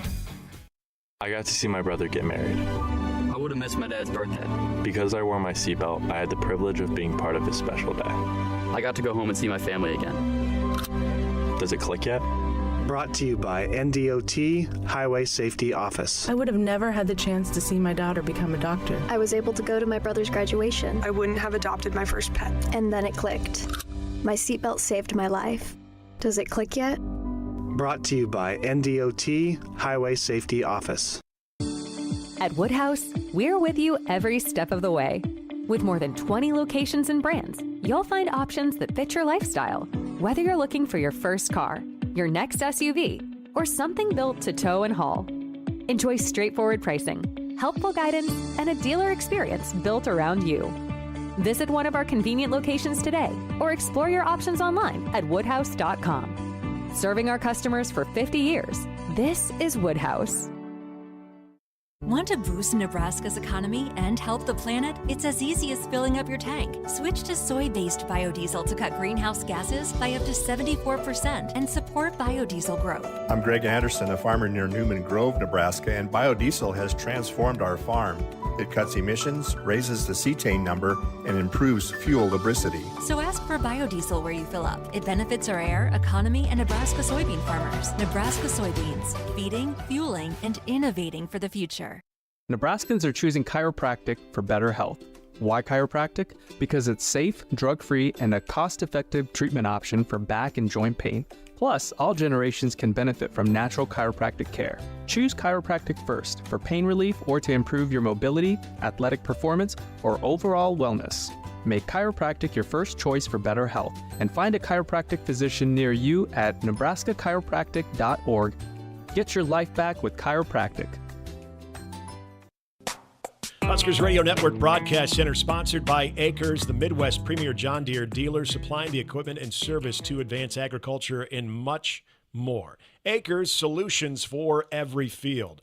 Going to get to some Big Ten Media Days day number 2 storylines in segment number 3, including an interesting departure from the Northwestern football team that was confirmed today by head coach David Braun. We'll get to that. Also, Penn State's expectations. How's James Franklin and the team handling those expectations, where it feels like it could be national championship or bust for a coach who still has that unfortunate label that he can't win the game that matters. Well, remember we said that about a guy named Dabo Swinney until he finally did too. So that could be the thing for James Franklin. But as I mentioned in our last segment, Kyle Crooks having a chance to catch up with tight end Luke Lindenmeyer. We saw what he looked like in just a short time with Dana Holgorsen there, especially towards the end of the year. Could be a big piece in that offense. Voice of Husker football, Kyle Crooks, had a chance to catch up with the tight end. All right, Luke, here we are getting closer to fall camp. We have internal media day today, so you're getting all your pictures done and everything like that. But how excited are you to kick this thing off and start with fall practice coming up here soon? I'm really excited. It's kind of surreal that it's finally going to be here. You know, we've been working towards this fall camp all winter, all summer, and I'm just excited to see what this team's going to do. And fall camp, that's just the beginning of it, and then once fall camp starts, then I know it's real, and it's the season starts, and then we're going until 2026. What excites you about this team particularly? Every year in college football now, you have a lot of people that come in and out, but a lot of exciting pieces now enter in, and you have some guys that are playing some bigger roles. What excites you most about this group? I think just being with my class, the guys I came in with, and it being our fourth year, just seeing all the work that we've put in and how much we've grown together, and all the new guys that we got just to put together our offense. Our offense is going to do some cool things this year, and I've never been like this excited about a season and had this many high hopes for a season as this year. This tight end room is exciting as well, and it has you at the top of it, Heinrich, Mack, Carter, some guys that have dealt with some injuries and getting healthier now. So what excites you about that group and how explosive the tight end room could be? Well, we're tight end U, first of all, and we just got different guys that can do a lot of different things.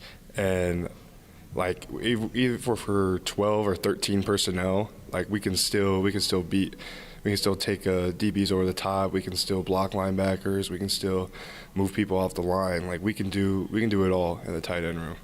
And for you specifically, I mean, everyone knows that you're a great blocker at the line of scrimmage. You really help jolt that running game. But for you now, what are some areas you want to take maybe the next step? Do you foresee you taking the next step this year as a pass catching option more in this offense? Yeah, for sure. I mean, however Holgerson wants to use me. But I've always been ready to be used in the pass game. I've always had that in my bag, and I'm just excited for it to be showcased. And some of the other pass catchers that come in the wide receiving room, really excited. Obviously, Jacory comes back, but you bring in a guy like Dane Key and Isaiah Hunter, and there's a depth there. Cortez Mills, who's electric as a freshman. When you look at that wide receiving room, how competitive? What's that group like? I mean, there's a lot of guys, too, that you missed. Keelan Smith, D. Bell might be coming back, Quinn Clark. There's a lot of guys in there. I think that's one of our deeper rooms. It's a lot of potential and a lot of guys in there that could make plays and do a lot of stuff for us. How would you describe Dana Holgerson, when he's in front of the room and talking to the team? And I know he mentioned he was drinking from a fire hose last year when he took over the play calling. Now having a full off season with him at the helm as offensive coordinator, what are the differences you think? What's he like? He's very straight to it and simple. Like he doesn't need to say a lot. He simplified the offense for us. He knows what he wants out of us, and it's just big doing the little things right, really. Like just small routine plays, doing those, and that comes up with big plays. Take us through a fall camp with Coach Rule. Passionate guy, true motivator. It's what he was born to do. When you guys start fall camp, you've been through it now here, a couple of fall camps with Coach Rule. What's it like? It's hard. Yeah. Start living in the Selleck dorms, the worst dorms on campus, together as a team, which always brings the team closer together, so I love that.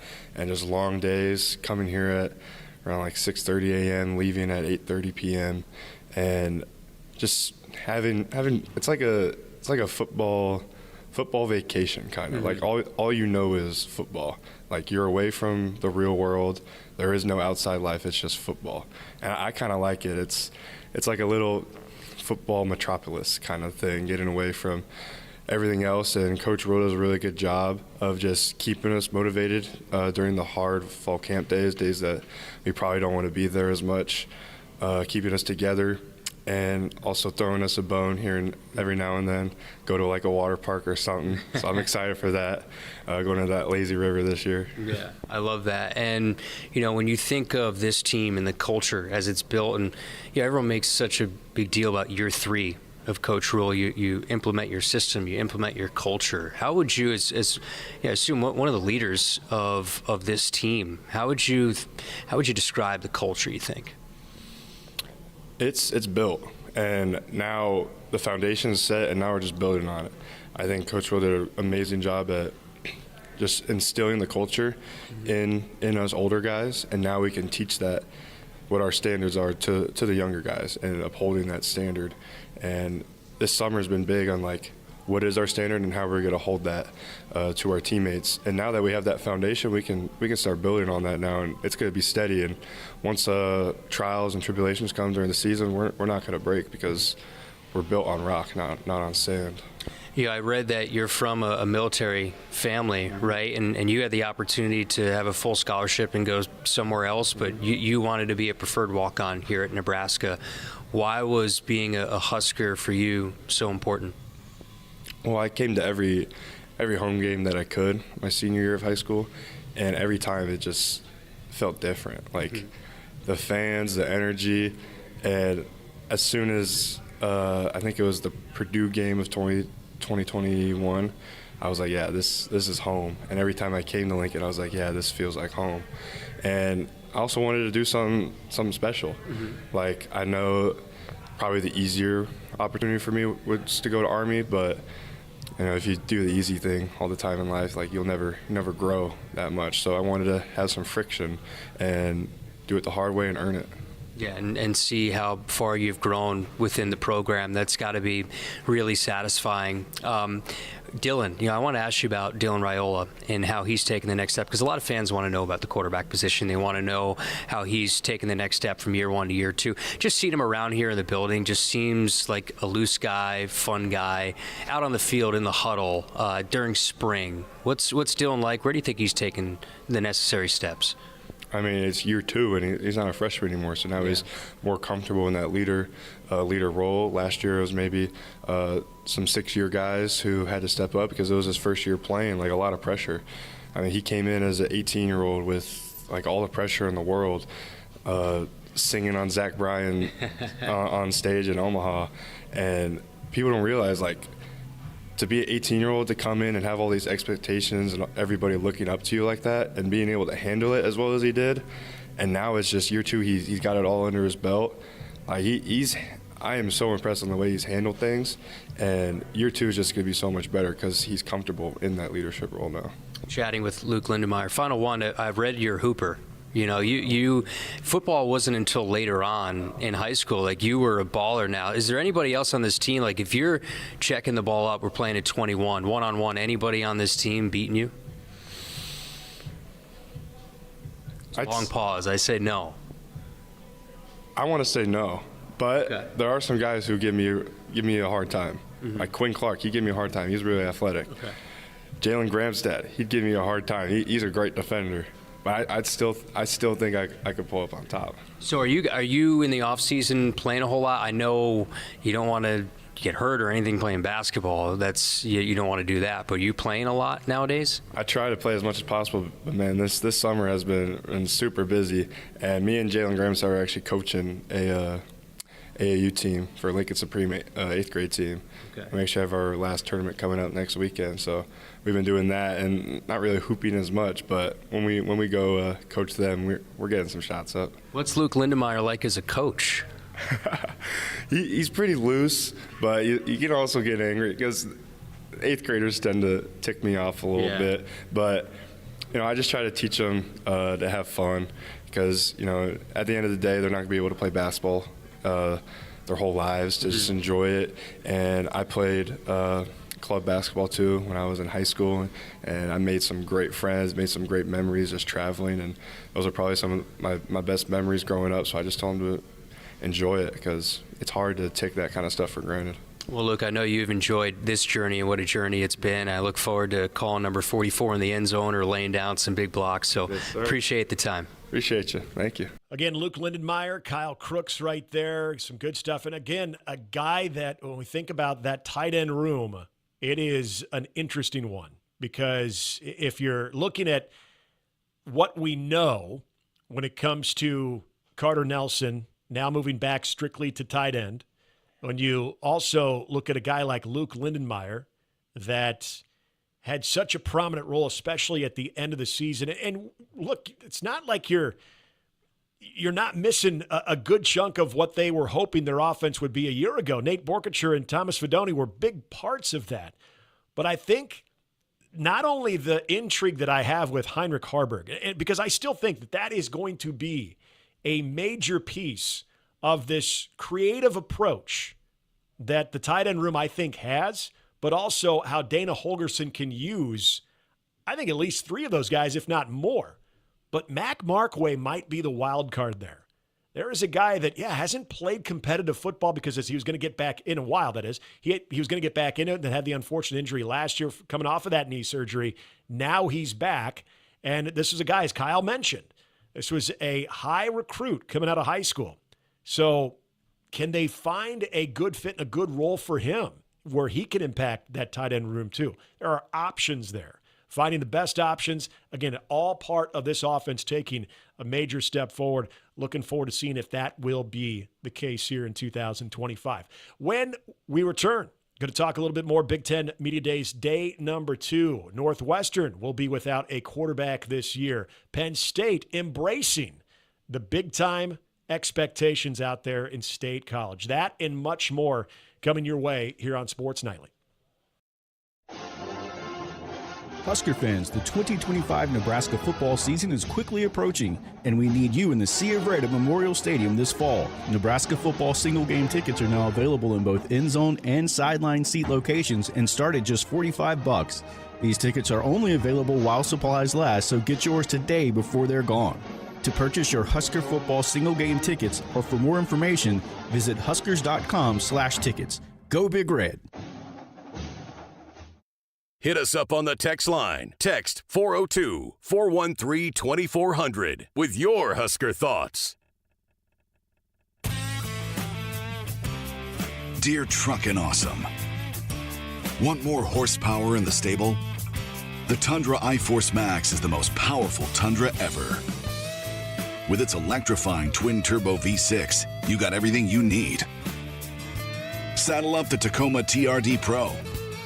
Its segment-first performance seats are designed to smooth out the shocks when the ride gets bumpy. The Toyota 4Runner is part mean streak, part wild side, and an all-around icon. Check out that signature power rear window, will ya? Yes, sir, Toyota trucks. Find yours at Toyota.com. Toyota, let's go places. See your Omaha Metro and Lincoln Toyota dealers, Corwin Toyota of Bellevue, Village Point Toyota of Omaha, Baxter Toyota of La Vista, or Baxter Toyota of Linden.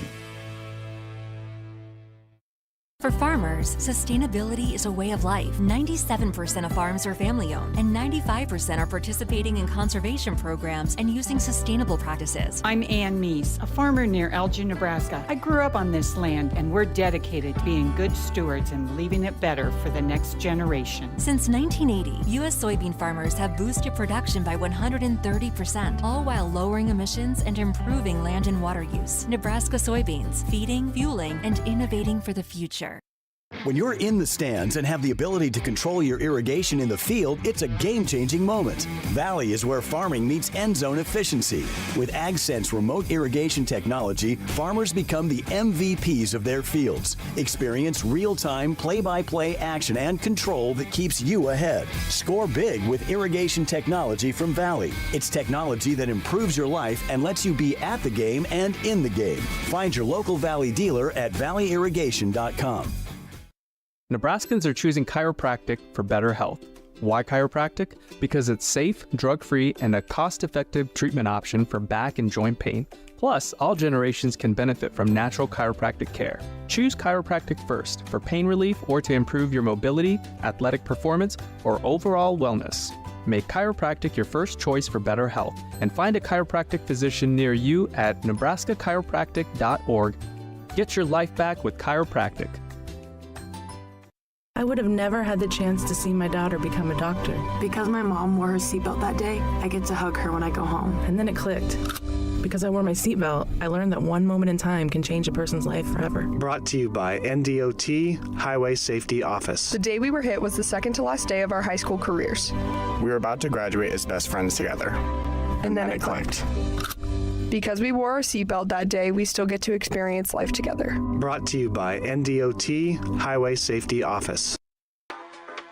Hey, Huskers, stop by your local Hy-Vee where they've lowered prices on thousands of the items you use every day. Hy-Vee, dedicated to making your life easier, healthier, and happier. Nick Handley back with you here on a Wednesday night. Sports Nightly, Las Vegas, the place for Big Ten Media Days, continuing on day 2, wrapping up day 3. Should also be intriguing. Tomorrow it'll be Iowa, Michigan, Michigan State, Purdue, UCLA, USC. So a lot of interest there. Some interesting takeaways today. First and foremost, we mentioned P.J. Fleck labeling his team as multipliers, saying that not only are they good individually, each player, but they're also very much about the team, understanding that the success of the guy next to them is going to lead to the overall success of the team. You know how it goes. He's always got a way of being able to find that right note to motivate. I think there are, if there aren't already, and forgive me for not knowing this to be true, if there aren't already motivating books written by one P.J. Fleck, there probably will be in the near future. I'm just going to make that prediction. But they've got a very intriguing team. It's a team that he's very high on. Feel like they're a team that can compete. I thought there was some interesting thoughts from Luke Fickell. That was a guy that a lot of us were going to be kind of keeping our eye on today just to see if he was wearing a little bit of that hot seat pressure. That I don't think Luke Fickell is in danger of necessarily losing his job. And I know there were some people in the chat yesterday that were asking about what the buyout is for Luke Fickell. And I think it was in the neighborhood just north of $40 million. So obviously, if you're Wisconsin, you want to see Luke Fickell have a step forward. I think at the very least, it has to end in a bowl season. And Wisconsin's got a tough schedule. So it's not like they got any major layups. In fact, I was reading one of the columnists looking at Wisconsin's overall schedule breakdown. They go to Tuscaloosa in non-conference. So not only their conference play, but their non-conference is going to be pretty challenging. That he said Wisconsin's probably only going to be favored in 4 games of their 12-game slate. So it ain't going to be easy for Luke Fickell, but he's got to find a way to get to 6 wins. I don't necessarily think you're all of a sudden burning that boat, but there will be a very, very short leash on Luke Fickell next year if that's not the case. We'll see what happens there. But he didn't seem like he was overly rattled. If you remember the final year of Brady Hoke at Michigan, I was at that Big Ten Media Days. And I remember we had a chance to have a little side session with him and talked with him.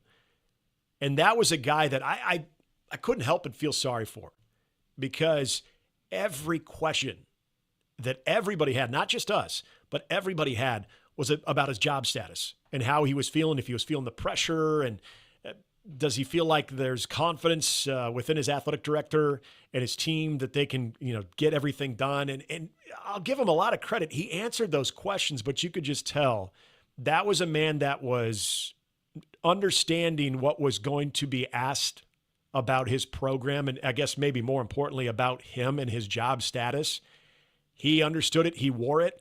And he didn't make it past that year. That was his final year at Michigan. They just, other than I think it was his first year, which you still had a lot of Rich Rod guys. His first year, they were successful. They played in the Orange Bowl that year, but then afterwards, it was a sinking ship until they were able to get Jim Harbaugh to take over that program. I didn't think Luke Fickell would be that way, but he was, I think, still very, very high on his team. But also, I think there was something to be said about the ownership he took of last year's season and falling short of a bowl game and not being able to get it done there towards the end of the season to get bowl eligible. He took that accountability, and he seemed pretty fiery about it, and not in a I don't think in a way that he was trying to be deflective or he was trying to be confrontational. I think he understood that not only was those types of questions going to be asked of him, but I think he is kind of embracing it, if that makes sense. I think he's embracing how this year is having to be a major step forward for people to renew their confidence in Luke Fickell at Wisconsin. I said this the other day. If you would have told me that Luke Fickell in year 3, where we would even be entertaining the thoughts and answering the questions of what his buyout is in year 3, I would have thought you were crazy, because I know you guys won't forget that day. I'll never forget that day when we were excited about the new direction Nebraska football was going in. There's that Black Friday game. Of course, Nebraska won that game against Iowa in Iowa City. And then the following day on game day, they're talking about Matt Rule. They're interviewing Matt Rule, and he's going to be taking over the Nebraska football program. So there was this little window where Nebraska football, in a very positive way, was being talked about between the victory over Iowa and having Matt Rule as who was a highly coveted coach in college football. That people, was Auburn going to get Matt Rule? There was a lot of different big-time schools that were in the running of trying to land Matt Rule, and Nebraska got him. And there were so many positive things said about Nebraska and that hire. But then quickly, and sort of out of nowhere, it was Wisconsin announcing that they had Luke Fickell as their head coach. And then you're thinking, whoa, because Wisconsin, as that season ended, remember, they were built to win a lot sooner than Nebraska was. And Luke Fickell, coming off of a college football playoff appearance with Cincinnati and how that team looked, and just his time there at Cincinnati, boy, Luke Fickell looked like he was ready to take this job. We remember his time at Ohio State as the interim head coach, but also as a defensive coordinator, understanding the Big Ten landscape. It just seemed like a slam dunk. And, I know I've been saying it a lot, that changing world of college football. I thought Wisconsin would be right there to benefit off of a hire like Luke Fickell and a style that they wanted to go to. And remember, they got away a little bit from the power Wisconsin style and really wanted to go air raid, so to speak, and air it out, I should say. And maybe a little too much too soon, I'm not sure. But again, if you would have told me after the excitement and what seemed to be a great fit that people would be questioning his job status, I would have thought you're crazy, but that's where we are right now. Mentioned Northwestern. David Braun speaking today. Again, I feel bad. He was sandwiched in between P.J. Fleck, who is a mountain of personality and energy, and Dan Lanning, who is very similar. David Braun's just a guy I'll never forget when he was introduced at Big Ten Media Days 2 years ago after the whole Fitz situation with Northwestern, where I still will, to this day, will say Northwestern's overall administration did not do David Braun any favors. Kind of put him out there, and he handled it very well. He's just a football coach. But he did mention something today that was very interesting, and I should say I'm not overly surprised by this, but you remember Jack Lausch, who started 10 games for Northwestern at quarterback. It was announced today that he will not be with the football team because he is going to focus on his baseball career path. And I say that because I'm not surprised, because when Northwestern played Nebraska in baseball this last year, we were talking to their play-by-play guy, and he had mentioned they had a couple of guys that had just come back from injury that weekend against Nebraska, and he mentioned Jack Lausch. And Ben and I both looked at each other, wait, the Jack Lausch who plays quarterback? And he, before we could even say anything, goes, and if you're thinking Jack Lausch quarterback, yeah, it's the same guy. He's been banged up, but he's back. The guy's one of the better players in that program and a pretty solid baseball player. So he's putting football off to the side, and he's going to focus on baseball. So they do have an SMU transfer quarterback that will be their starting quarterback. So I thought that was an interesting takeaway. As I wrap up this segment, I wanted to get into the James Franklin time at the podium today. And none of what he had to say surprised me. But it is interesting that we're going into a season where you have Ohio State as the defending national champion.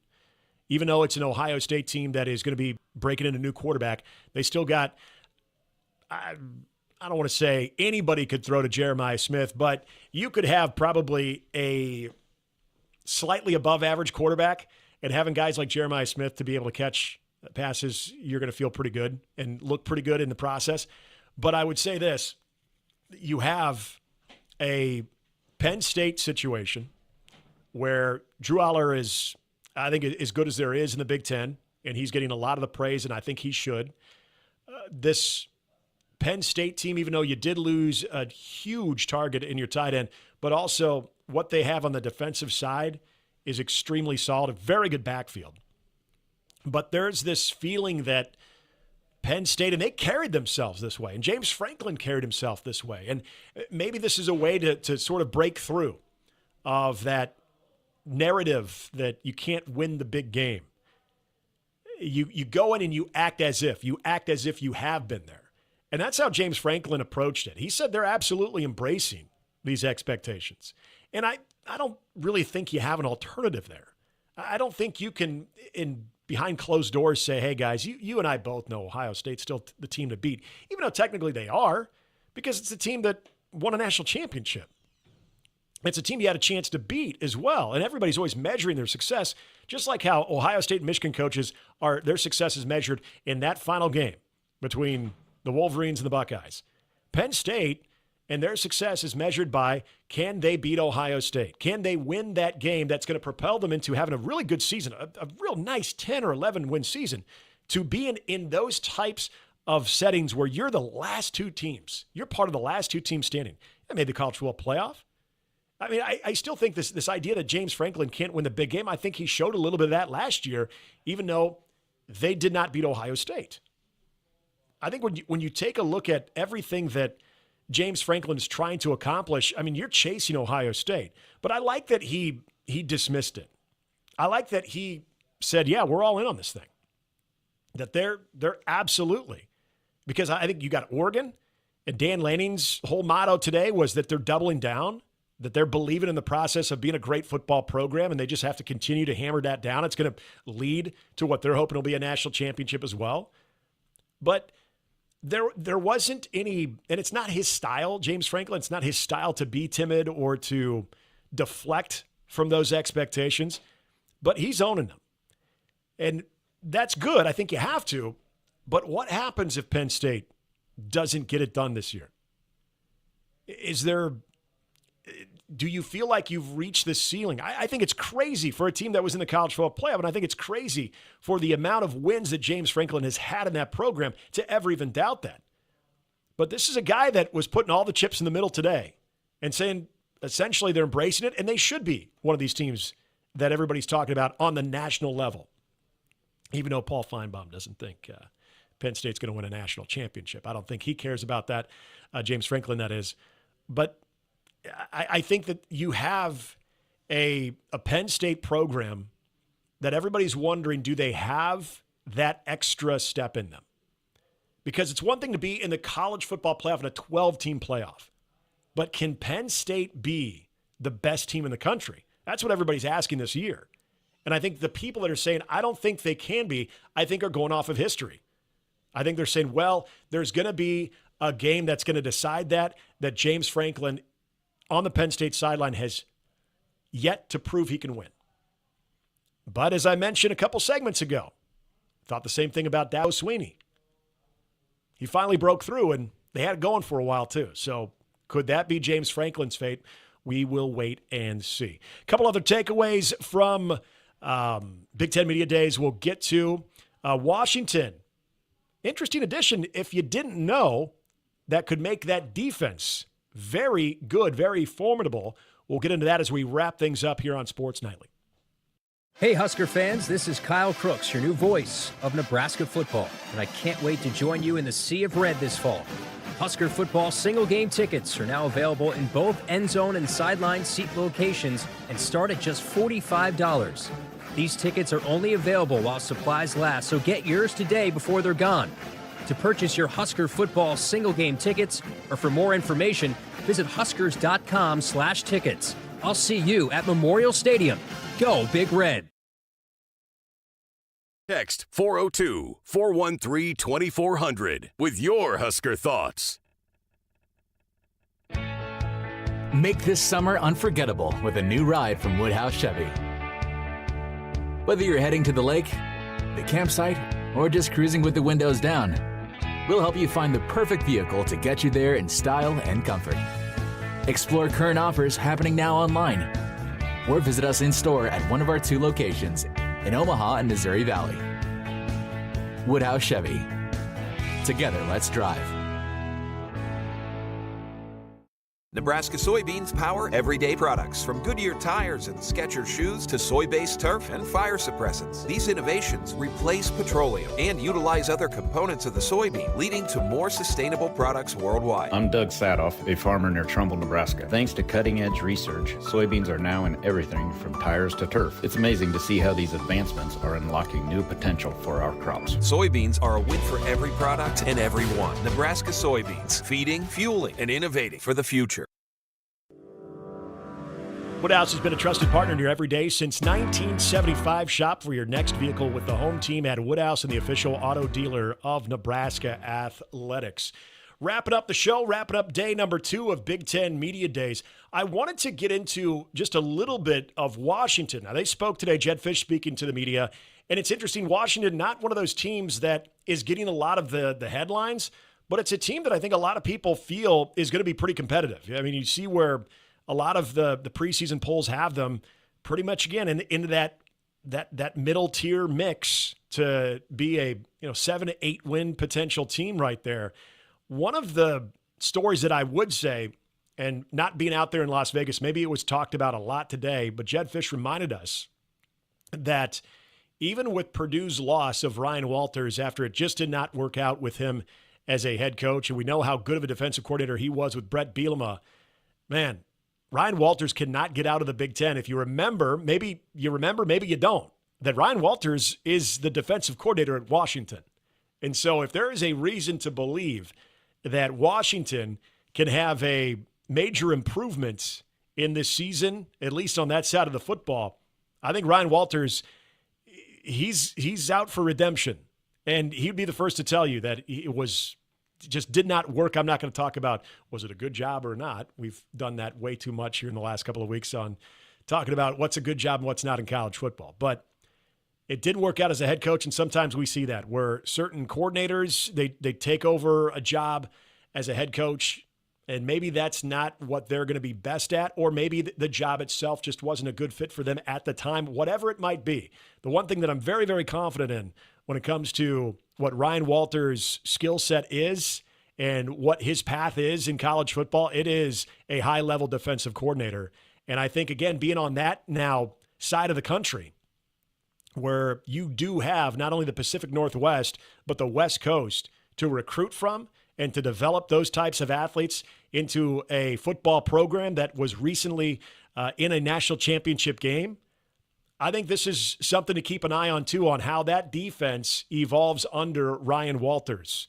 And I think that was one of the other sort of subtle takeaways, because Jedd Fisch was talking about Ryan Walters, and I remember seeing a couple people on Twitter saying, I totally forgot Ryan Walters is the defensive coordinator over there at Washington. But he is, yes. And it was, again, talked about a little bit today. Again, tomorrow, Big Ten Media Days, as everything wraps up in Las Vegas, it's going to be Iowa. In fact, Iowa will lead things off. You've got Michigan, Michigan State, Purdue, UCLA, and USC. We'll have takeaways from that, plenty more from Big Ten Media Days, and we'll be getting you closer to fall camp for Nebraska. For Camden, for Josh, the entire crew, and for Kyle Crooks, I'm Nick Handley, thanking you for listening to Sports Nightly. We'll talk to you tomorrow. Have a great night.